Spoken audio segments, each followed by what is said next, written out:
porque cremos que a palavra de Deus, ela é alimento, ela é instrução para as nossas vidas, para o nosso coração, uma parte muito central do nosso momento de culto a Deus. E quero convidar vocês, irmãos, que possam estar orando junto comigo por iluminação da palavra.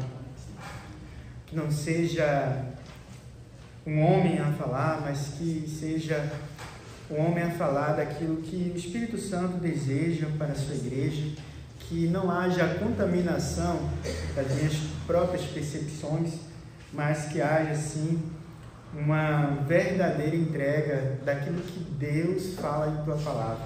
Então, eu peço humildemente a Deus que me conceda a iluminação para que eu possa ser instrumento nas mãos dele para falar ao teu povo, e que assim essa palavra siga o nosso coração, que vocês possam refletir e também averiguar na palavra, né, como fizeram os bereanos, né, para testificar se realmente aquilo que o pregador diz é algo de Deus. Oremos. Bom e santo Deus, te agradecemos, Senhor Deus, pela revelação especial, Senhor Deus, dada a nós, que somente por meio sobrenatural do teu Santo Espírito nós podemos perceber, nós podemos compreender, nós podemos acessar. Que o Senhor, Pai, use, Senhor Deus, a tua palavra para causar a transformação necessária a cada um de nós, para, Senhor Deus, nos fazermos mais santos, Senhor Deus, porque isso é o propósito que tu queres, Senhor Deus, de cada um de nós, que haja em nós a santidade, Senhor Deus, que é o modelo perfeito, Senhor Deus, da humanidade que tu criaste. Então fala conosco, usa-nos, Senhor Deus, para o louvor, honra da glória do teu santo e perfeito nome. Nós oramos em nome de Jesus. Amém. Quero convidar a igreja hoje, e é interessante que hoje é celebrada, né, o Pentecostes. E hoje não, né, mas essa última semana. E o interessante é que a gente tem amigos que moram na Alemanha e eles disseram que essa semana teve feriado, porque na Alemanha é considerado como feriado civil por todo o país, o dia de Pentecostes, eles celebram, né? E o texto que trago, ele não é diretamente vinculado a isso, mas a exposição que vou fazer tem sentido nesse aspecto, onde o Espírito Santo é derramado por todas as... derramado aos povos ali, mas que com o propósito que a mensagem seja levada a todos os povos, e o resultado disso somos nós hoje aqui. Então, que a gente possa perceber qual é o propósito de Deus no seu divulgar da palavra a todos, e que a gente possa ser instrumento de Deus nesse processo. Então, eu convido a igreja a abrir o Evangelho segundo João, o Evangelho do Apóstolo João, no capítulo 2.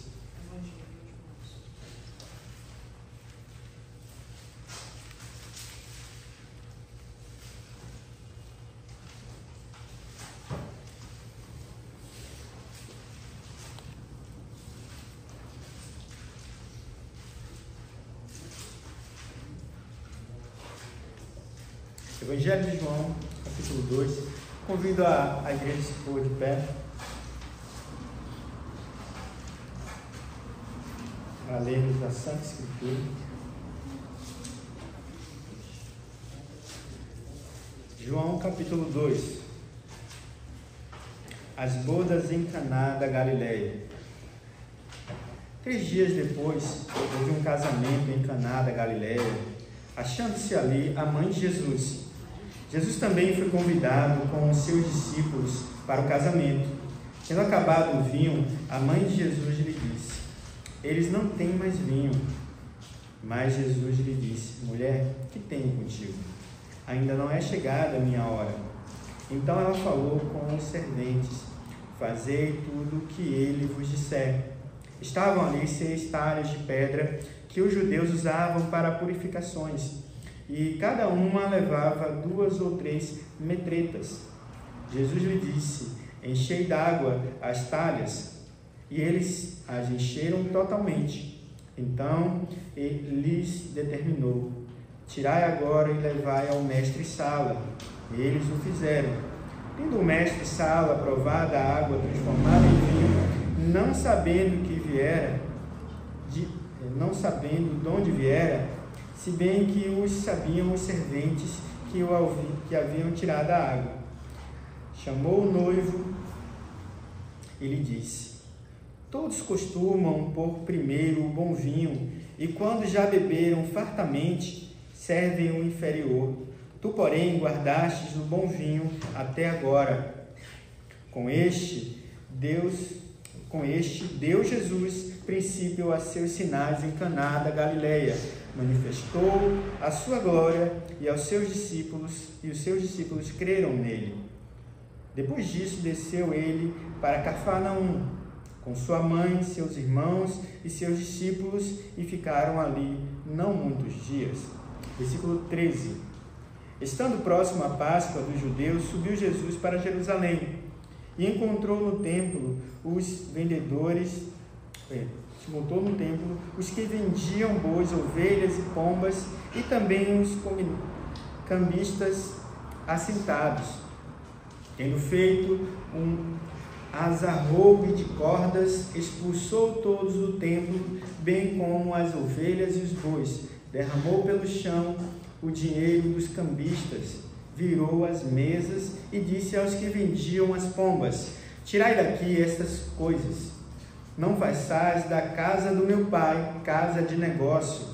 Lembraram-se os seus discípulos de que está escrito: o zelo da sua casa me consumirá. Perguntaram-lhe, pois, os judeus: que sinal nos mostras para fazerem essas coisas? Jesus lhe respondeu: destruí este santuário, e em 3 dias o reconstruirei. Replicaram os judeus: em 46 anos foi edificado este santuário, e tu, em 3 dias, o levantarás? Ele, porém, se referia ao santuário do seu corpo. Quando, pois, Jesus ressuscitou dentre os mortos, lembraram-se os seus discípulos de que ele dissera isto e creram na Escritura e na palavra de Jesus. Versículo 23. Estando ele em Jerusalém, durante a festa da Páscoa, muitos, vendo os sinais que ele fazia, creram no seu nome. Mas o próprio Jesus não se confiava a eles, porque os conhecia a todos, e não precisava de que alguém lhe desse testemunho a respeito do homem, porque ele mesmo sabia o que era a natureza humana. A igreja pode se sentar?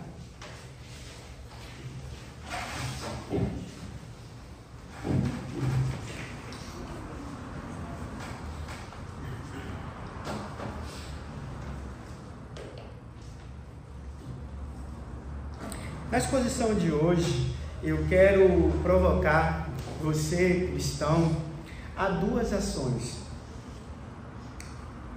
Uma delas é fazer uma autoavaliação e também ser um porta-voz de Deus para os novos cristãos. Mas antes disso, quero e tenho, na verdade, que apresentar o que o texto apresentado e lido aqui nos traz. Bem, o contexto que João escreveu essa carta, e provavelmente entre a década de 70 após Cristo ou na década de 90, era levar a palavra do Senhor para as pessoas num período conturbado, onde os cristãos eram perseguidos e tomados de dúvidas em relação à verdade sobre Jesus Cristo. É importante também fazer algumas considerações para que tenhamos uma compreensão adequada desse relato bíblico e o que isso implica. Bem, a presença de Deus entre nós é uma implicação do texto do Evangelho de João, mas também na vida do seu povo, com o significado de que Cristo é Deus, ou seja, a divindade do nosso Senhor. Mas então, qual o propósito mais específico do livro do Evangelho de João? O Evangelho de João registra apenas 7 sinais como algo escolhido para evidenciar essa divindade de Cristo. E isso é um aspecto que diferencia o Evangelho de João dos evangelhos sinóticos. E esse propósito foi muito e é muito necessário, porque nós devemos compreender nosso Senhor Jesus não como um homem ou um profeta ou um homem perfeito, um exemplo a ser seguido simplesmente. Nós temos que primeiramente entender que Jesus Cristo é Deus. E como nós devemos então nos relacionarmos com Ele e o que Ele requer de nós também, tendo essa compreensão da nossa parte. E eu vou seguir aqui em alguns, não vou fazer a exposição detalhada de cada versículo, mas vou fazer algumas considerações de cada porção aqui da palavra, para que a gente possa então alcançar qual a mensagem que quero trazer. Bem, do versículo 1 ao 11 temos o milagre da transformação da água em vinho, que mostra o poder divino de Jesus, não apenas realizado como um sinal, mas também uma nova forma de purificação para o povo. A mudança da água em vinho simboliza a nova aliança. E é interessante que alguns autores, teólogos, trazem essa comparação que é relatada em todo o livro de João e os outros evangelhos também, mas mais especificamente, por quê? Jesus é judeu, está se relacionando com judeus, e eles até então têm Moisés como o grande mestre, aquele que foi entregue à lei de Deus, que conheceu a Deus e conduziu o povo para um processo de libertação. E por muitas vezes, quando você for ler o Evangelho de João, você vai perceber que a argumentação dos religiosos, fariseus e os líderes daquela época tenta contrapor a Jesus com a apresentação dos ensinamentos de Moisés. E esses aspectos do que é dito a respeito de Moisés, nosso Senhor Jesus também faz referência a si próprio em relação a Moisés. E esse aqui é um bom exemplo, porque o primeiro milagre feito por Moisés no processo de libertação do povo diante dos egípcios foi a transformação da água em sangue. Mas aqui temos algo ainda muito mais sublime, muito mais superior à libertação que Moisés teve ou à transformação que Moisés fez. Porque nosso Jesus transforma a água em vinho como uma representação de algo ainda muito mais essencial à humanidade, não no sentido que o vinho seja essencial, mas no sentido da libertação em que Jesus está iniciando. Eles foram libertos do cativeiro egípcio, do poder de Faraó, mas a libertação em que Jesus traz é uma libertação da cadeia em que o pecado nos trouxe. E, portanto, a libertação ela se torna uma libertação espiritual, uma libertação eterna, porque o pecado nos traz cadeias eternas, não somente para esse momento, mas o julgamento eterno para aqueles que não foram salvos em Cristo traz essa implicação. E já seguindo um pouco mais à frente, temos aqui também um contraste entre a santidade e a corrupção e banalidade de vivermos uma vida espiritual rasa, que já é o segundo ato de Jesus, pode-se dizer assim, mas não um sinal em si, quando ele se encontra em Jerusalém para a Páscoa e vê ali os cambistas comercializando a fé. E hoje isso não é muito incomum nos nossos dias. Hoje a fé se tornou um produto. Desde as produções musicais, as produções de audiovisual, de cinema e até mesmo outros produtos. Vi a entrevista em que a igreja Lagoinha está criando um banco digital apenas para atender cristãos. Então, assim, Não que a fé ela tenha que ser separada de todo o contexto da nossa vida, mas existe também, e nós temos que ter bem esse cuidado de observarmos quando a fé ela é usada como um produto para querer tratar os cristãos como uma clientela. E aqui nós vemos a indignação do nosso Senhor, como a palavra também diz que o Antigo Testamento já faz menção ao Filho de Deus, onde o zelo pela casa de Deus toma-o, e então ele ali expulsa, né, os cambistas. Mas por quê? Porque o primeiro sinal de Cristo, o primeiro milagre, ele traz essa questão da pureza, da purificação, portanto a transformação da água em vinho. E aqui também ele está seguindo a mesma referência, buscando com que o povo possa entender que o santuário de Deus não deve ser banalizado ou tratado como um lugar de simples comércio. E já mais à frente, nos versículos 18 a 22, nós temos também onde Jesus se referia ao seu corpo como um verdadeiro templo, enfatizando que não era mais necessário um lugar físico para a presença de Deus entre o povo. Ele era uma nova habitação divina. A purificação do templo no início do ministério de Jesus destaca a sua autoridade e a mudança na adoração, como também para aqueles que leem o Evangelho de João podem perceber que é o diálogo dele com a mulher samaritana, né? Mas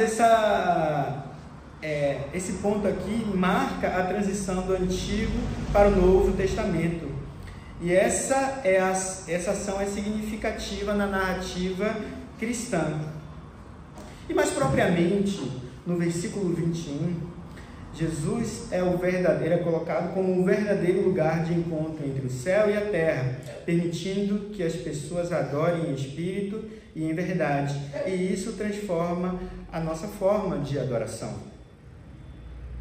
Bom, e esse mais especificamente os versículos 22 e o versículo 23, de 23 a 25, é a porção que quero trabalhar com vocês hoje, mas eu não quis simplesmente ler só essa porção sem ter todo o contexto, porque o contexto ele ajuda-nos bem a entender quais os significados que a Bíblia está querendo nos ensinar, o autor bíblico, através do Espírito Santo, está querendo nos ensinar. Porque, do contrário, muitos poderiam dizer que simplesmente o primeiro milagre de Jesus é a exposição, isso nós vemos em muitos casamentos, né?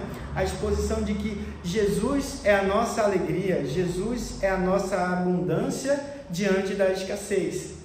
Mas só que esse não é o principal propósito do livro, e nem simplesmente do primeiro milagre. A ideia que o autor trouxe é de que o Senhor Jesus, ele apresenta os milagres e seus sinais como confirmação, como evidência cabal de quem ele é, de qual é a sua identidade. E a sua identidade, ela é divina. E é essa a perspectiva que nós temos que nos assegurar. Bom, e nesse ponto aqui, nós temos em que Jesus se apresenta e traz a confirmação por diversas vezes, de diversas maneiras, se colocando como o Messias, como o cumprimento da promessa, para que todos aqueles que ouvem creiam. Mas vamos entender um pouco mais e o que traz essa compreensão, essa confirmação. Vamos voltar novamente ao texto e ler os versículos do capítulo 2, os versículos 22 do versículo 23 ao 25.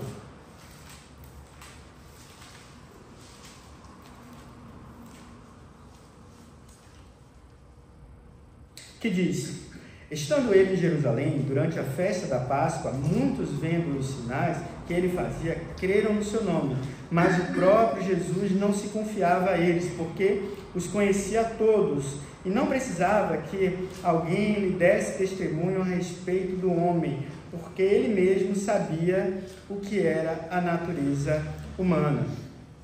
Bom, nós vemos aqui que muitas pessoas afirmavam conhecer e seguiam a Cristo, né? Confessavam Cristo como o Messias. Mas apesar da multidão dos seguidores, Jesus conhece aqueles que realmente os seguem. E aí está o ponto que eu quero trazer para uma aplicação para a nossa realidade. Nessa sexta-feira, no dia 6, o jornal G1 publicou uma reportagem onde apresenta que 1 a cada 4 brasileiros se declaram evangélicos, sendo o maior número da história. Para termos uma ideia, em 1890, esse número representava apenas 1% da população brasileira. Já em 2022, esse número representou quase 27% da população do nosso país. E a pesquisa apontou também que a concentração está entre os mais jovens. Mas podemos nos perguntar, essa grande massa cristã brasileira não representa uma espiritualidade prática, ou seja, a sociedade não expressa os valores e frutos da verdadeira vida cristã.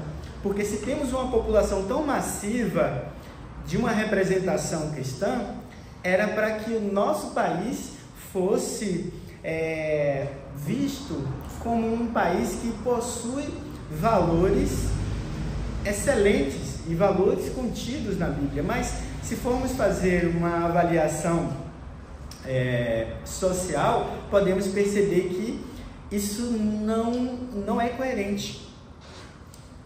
Bom, trago aqui uma perspectiva, mas contudo acredito que ela pode não explicar o problema, mas nos dá uma ideia para que a gente possa refletir qual o significado desse boom evangélico em nosso meio. E claro, depois vamos chegar a algumas questões que nos fazem refletir. No início da década de 90, professores de liderança estratégica das Forças Armadas Americanas apresentaram um conceito que ao longo do tempo saiu dos limites da academia militar. Diante das transformações geopolíticas resultantes do período pós-guerra, Guerra Fria também, eles perceberam que o mundo passou a ser mais volátil, incerto, complexo e ambíguo, tornando-se, na verdade, esse conceito uma cosmovisão que interpreta a vida, como disse, de forma volátil, incerta, complexa e ambígua. Já o antropólogo também norte-americano, Jeremias Cássio, que sugere um outro acrônimo para caracterizar a situação mais atual. Esse acrônimo ele chama de BANI. E esse acrônimo segue a explicação dele em inglês, mas aí eu vou ler aqui o que se representa em nossa língua, né? Então ele traz que o mundo é frágil, ansioso, não linear e incompreensível. E em seu artigo, Enfrentando a Era do Caos, em 2020, ele explica o sentido de cada termo. Estamos em uma era de caos, uma era que rejeita a estrutura intensamente, quase violentamente. Não se trata de simples instabilidade, é uma realidade que parece resistir ativamente aos esforços para entender o que diabos está acontecendo. Este momento atual de caos político, desastres climáticos e pandemia global e muito mais, demonstra vividamente a necessidade de uma maneira de dar sentido ao mundo, a necessidade de um novo método ou ferramenta para enxergar as formas que esta era de caos assume. Os métodos que desenvolvemos ao longo de anos para reconhecer e responder às perturbações comuns parecem cada vez mais dolorosamente inadequados. quando o mundo parece estar dolorosamente desmoronando. É difícil enxergar o panorama geral quando a todo instante nos encontramos fora dos limites. Ele também acrescenta: a fragilidade é força ilusória. O sistema frágil, em um mundo bunny, como ele diz, pode estar sinalizando o tempo todo que o bom é ser forte e capaz para continuar, mas que esteja à beira de um colapso. Essa condição ilusória gera uma atitude ansiosa, e a ansiedade carrega consigo uma sensação de impotência. O medo que não importa o que façamos, sempre será a coisa errada, a decisão que nós tomamos. Por sua vez, em um mundo não linear, causa e efeito são aparentemente desconectados ou desproporcionais. Assim, pequenas ações resultam em consequências massivas, boas ou más. E enormes esforços geram poucos resultados. Finalmente, tentamos encontrar respostas, mas as respostas não fazem sentido. Nessa realidade, mais dados ou até mesmo big data podem ser contraproducentes, sobrecarregando a nossa capacidade de entender o mundo, dificultando a distinção entre ruído e sinal. A incompreensibilidade é, como efeito, o estado final da sobrecarga de informações. Então, o que eu quero dizer com essa concepção de visão de mundo que esses autores e até mesmo o sociólogo trouxe? Percebemos que o Evangelho tem sido usado como resposta a todas essas questões e, por isso, tem atraído uma grande massa como uma espécie de adesão ao Evangelho, por ser uma resposta a esse mundo frágil e incompreensível, porque o Evangelho ele tem uma resposta sólida, o Evangelho ele tem também um lugar seguro e oferece também esperança. E por isso muitas pessoas têm buscado o Evangelho por se verem nesse ambiente de caos. Sim, o Evangelho é a resposta para um mundo frágil, ansioso, não linear e incompreensível. E tudo mais que possa necessitar, o Evangelho tem respostas. Mas o erro está em reduzi-lo a apenas isso. O Evangelho não é um recurso, uma ferramenta ou uma alternativa para as nossas necessidades. Ele é absoluto, espiritual, sublime, transcendente, perfeito e santo, e requer a nossa disposição absoluta de todo o nosso ser, alma e corpo, vontade e pensamentos, uma retidão devida a Deus e ao próximo. Então essa é a proposta do Evangelho, e isso que distingue a grande massa ou a grande população que se diz crer em Jesus e aqueles que verdadeiramente creem em Jesus. Então nós temos que apresentar, por isso que eu disse no início que nós temos que fazer essa autoavaliação para entendermos qual o Evangelho que nós realmente professamos e que vivemos, porque existe uma larga distância entre aquilo que nós verbalizamos e aquilo que nós realmente vivemos. Mas também a outra provocação que fiz é para que a gente possa comunicar a outros, aqueles que são, pode dizer assim, atraídos ao Evangelho, como fuga a todo esse caos que o mundo apresenta, mas que eles possam perceber que o Evangelho não é simplesmente isso. Não venham a reduzir o Evangelho a simplesmente uma resposta, uma ferramenta para os seus anseios. Porque o que Cristo ele não é um recurso. Cristo é o Senhor das nossas vidas. E essa é a nossa relação com Ele. Nós vemos um termo que é muito usado, né, nas escolas de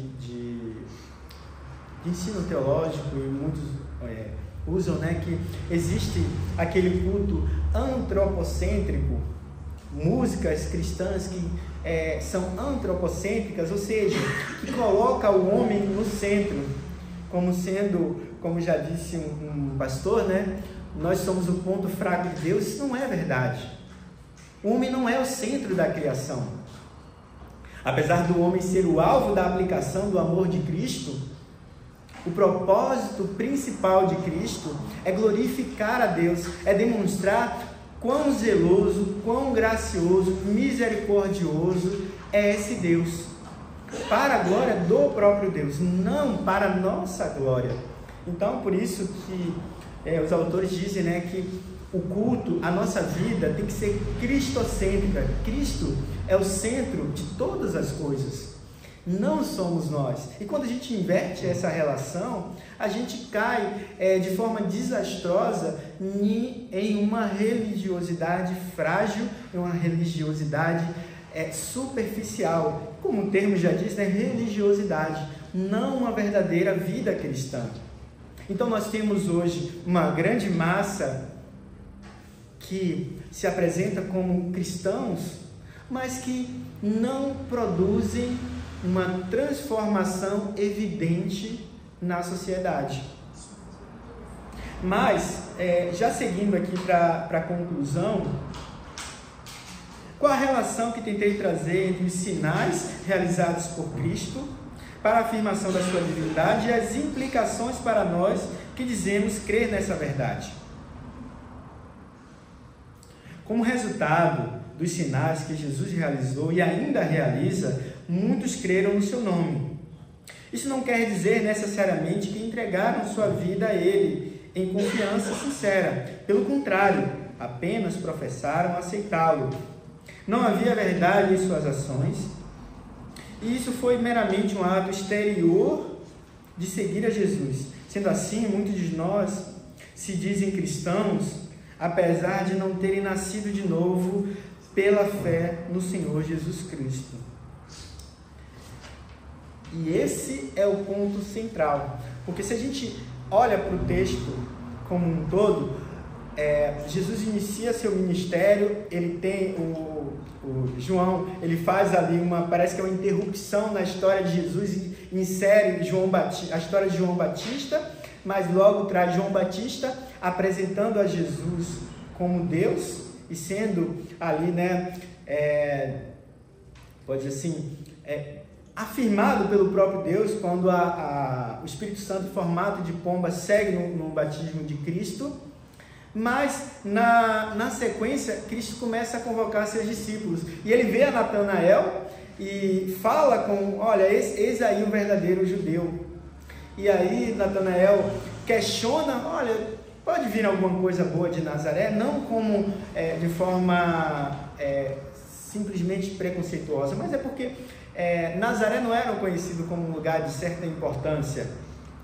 E aí Jesus fala que o viu, se não me engano, na figueira e tal, e ali ele consegue perceber, poxa, ele realmente é mestre, é um mestre, né? E aí Jesus o convoca, e é essa a ideia aqui que eu quero trazer. Jesus diz, venha e veja que farei muito mais milagres, porque você acredita simplesmente porque eu disse que te vi? Venha, me siga e veja que muitos outros milagres, coisas maravilhosas eu farei. E na sequência ele vê realmente a transformação, porque ele estava presente no primeiro milagre, vê a condução que Cristo faz. E beleza, essa é uma concepção que todos nós podemos fazer, mas no processo de construção da carta de João, ele é bem, pode dizer assim, meticuloso nessa construção, porque o que ele faz? Ele traz na sequência, o texto aqui que nós não lemos, mas é o capítulo 3, já o diálogo de Cristo com Nicodemos, e que nosso Senhor Jesus fala justamente o que é que ele requer desses seguidores que professam que ele é verdadeiramente Deus. E ele diz, é preciso nascer de novo. É uma transformação radical na vida. Amém. E essa é a ideia que nós devemos ter. Aqueles que confessam a Cristo precisam compreender que há uma requisição, né, da parte de Deus para nós, de forma radical. Por isso que o texto também, usa a ideia de metamorfose, uma transformação que nós devemos ter. E assim, como disse o capítulo 3, podemos ver no diálogo entre nosso Senhor Jesus e Nicodemos, João 3,3, que diz: em verdade te digo, que se alguém não nascer de novo, não pode ver o reino de Deus. Depois de ele explanar tudo isso, e ele chega mais à frente, se não me engano, no capítulo 4, no capítulo 5 do Evangelho de João, ele fala novamente sobre a multidão que seguia, e seguia por quê? Porque ele deu pão e saciou a fome deles. E aí, depois de falar com eles sobre qual era a perspectiva do grande povo ali, ele fala aos discípulos: e vocês? Por que vocês me seguem? E aí Pedro fala de forma brilhante, para onde iremos nós, se só tu tens as palavras de vida eterna? E essa então é a verdadeira confissão nossa, compreender que Cristo é o centro, é a necessidade mais essencial que todos nós podemos ter. Portanto, buscar a Deus apenas por suas ações milagrosas pode levar a um vazio espiritual. O verdadeiro propósito é conhecer Jesus, que é a fonte da nossa satisfação. E esse conhecer, para finalizar aqui a minha exposição, é estar em comunicação, num relacionamento constante com Ele, fundamentado no amor, obediência, confiança e respeito. Então, que essa possa ser a nossa disposição diante de Deus, e esse também possa ser o nosso ensinamento para aqueles que querem conhecer a Cristo. Vamos orar? Bondoso, santo e eterno Deus, louvado seja o teu nome, Senhor. Obrigado, Senhor Deus, por nos conceder, Senhor Deus, a maravilhosa graça, Senhor Deus, que é ter nascido novamente, Senhor. Mas não nascido, Senhor Deus, das nossas próprias concepções, do ideal natural, Senhor Deus, mas ter nascido, Senhor Deus, do Teu Santo Espírito. Queremos que ainda, Senhor Deus, nós não somos perfeitos, estamos ainda num processo de transformação e santidade, e que só se completará, está realizado de forma perfeita só na eternidade. Mas ajuda-nos, Senhor Deus, a caminhar em retidão. Ajuda-nos, Senhor Deus, também a ser pacientes com os nossos irmãos, a sermos pacientes com aqueles que ainda, Senhor Deus, não apresentam o fruto do Teu Santo Espírito, mas que essa paciência não nos permita ser, Senhor Deus, lenientes, ou sermos, Senhor Deus, coniventes, Senhor Deus, com a vida de pecado, Senhor. Mas ajuda-nos, Senhor Deus, a demonstrar, Senhor Deus, em amor, qual o caminho reto que todos nós devemos seguir em Ti. Louvado seja o Senhor por essa manhã, louvado seja o Senhor pela Tua palavra. Te agradecemos, em nome de Cristo Jesus. Amém. Bom,